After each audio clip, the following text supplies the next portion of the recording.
YCP నుంచే కాకుండా total politics కే good bye చెప్పిన విజయసాయిరెడ్డిని పెద్ద పదవి వరించనుందా?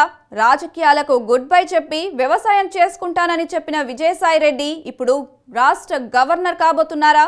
రాజ్యసభ ఎంపీ పదవికి రాజీనామా చేసినందుకు బీజేపీ ఆయనకు గవర్నర్ పదవిని ఆఫర్ చేసిందా? ఇందుకు విజయసాయిరెడ్డి ఫ్యూచర్ ఏంటి? Let's watch the story.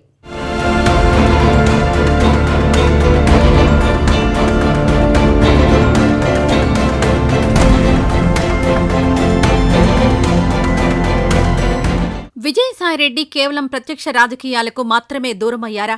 ఏదైనా పార్టీ రాజకీయాలకు సంబంధం లేని పదవి ఇస్తే తీసుకోవడానికి సిద్ధంగా ఉన్నారా అంటే అవుననే సమాధానమే వస్తోంది.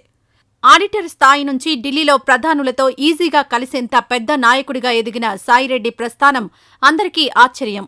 పైగా రాజకీయ వ్యూహకర్తగా కూడా ఆయనకు మంచి పేరే ఉంది.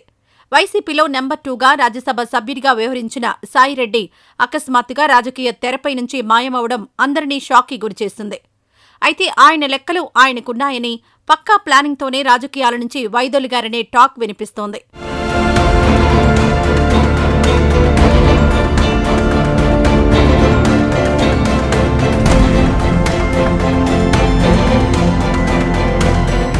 వాస్తవానికి రాజకీయాల్లో ఉన్నవారు ఎవరూ అంత సులువుగా బయటకు రాలేరు.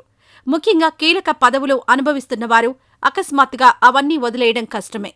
రాజకీయాల్లో ప్రవేశమే తప్ప నిష్క్రమణకు దారులు ఎవరికీ అంత ఈజీగా దొరకవు అని చెబుతుంటారు.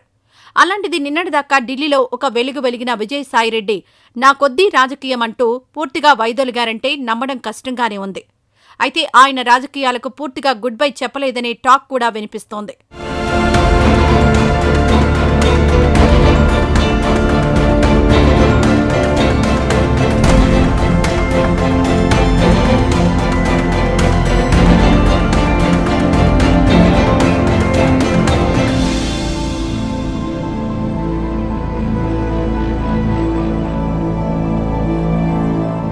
రాజకీయాలు మానేసి వ్యవసాయం చేసుకుంటా అంటూ సాయిరెడ్డి ఎక్స్లో పోస్టు పెట్టారు. కానీ పాలిటిక్స్కు అలవాటు పడిన సాయిరెడ్డికి వ్యవసాయం సెట్ అయ్యే పని కాదనే టాక్ ఉంది. విజయసాయిరెడ్డిది కేవలం తాత్కాలిక నిష్క్రమణ మాత్రమే తప్ప పూర్తి స్థాయిలో కానే కాదు అని రాజకీయ విశ్లేషకులు కూడా చెబుతున్నారు.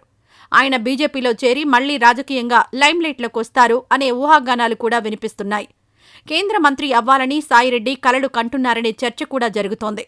ఈ ప్రచారం ఇలా ఉండగా మరోవైపు విజయసాయిరెడ్డికి రాజ్భవన్ గేట్లు తెరుచుకోబోతున్నాయని కొంతమంది గుసగుసలాడుకుంటున్నారు. ఆయన గవర్నర్గా తెరమీదకు రాబోతున్నారనే టాక్ వినిపిస్తోంది.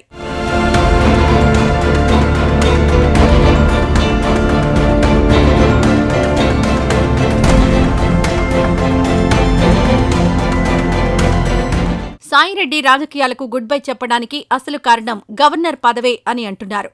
బీజేపీ నుంచి ఆయనకు ఒక స్పష్టమైన హామీ లభించిందని, లేకపోతే 3.5 ఏళ్ల పాటు పెద్దల సభలో ఉన్న కీలకమైన పదవిని ఆయన ఎందుకు వదులుకుంటారు అని అంటున్నారు.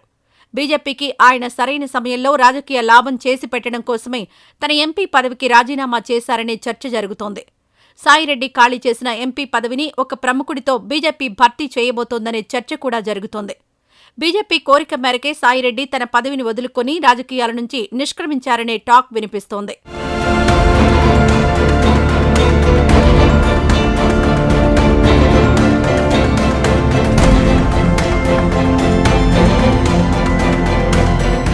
బీజేపీకే ఈ సీటు అని పక్కా కన్ఫర్మ్ చేసుకున్న తర్వాతే సాయిరెడ్డి రాజీనామా ఇచ్చారని అంటున్నారు. ఇక ఆయన తన పదవికి రాజీనామా చేసిన తర్వాత మీడియా సమావేశంలో మాట్లాడుతూ తాను ఎంపీ పదవికి రాజీనామా చేయడం వల్ల కూటమికే లాభమన్నారు. తాను వదిలేసిన సీటు కూటమికే పోతుందని ఆయన చెప్పారు. మరి అన్నీ తెలిసి ఆయన సీటు వదులుకున్నారు అంటే ఆయనకు గవర్నర్ వంటి అతి ముఖ్య పదవిని బీజేపీ ఆఫర్ చేసిందని ప్రచారం జరుగుతోంది.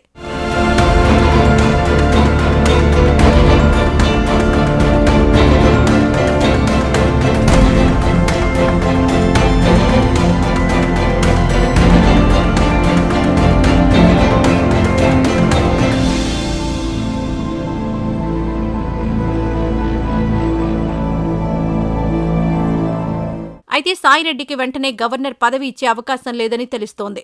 కొన్నాళ్ల పాటు సాయిరెడ్డి వెయిట్ చేయాల్సి ఉంటుందని రాజకీయ వర్గాల్లో చర్చ జరుగుతోంది.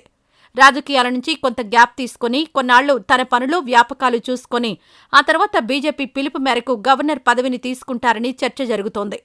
మరి ఈ ప్రచారంలో ఎంత నిజముందో తెలియాలంటే కొంతకాలం వెయిట్ చేయక తప్పదు.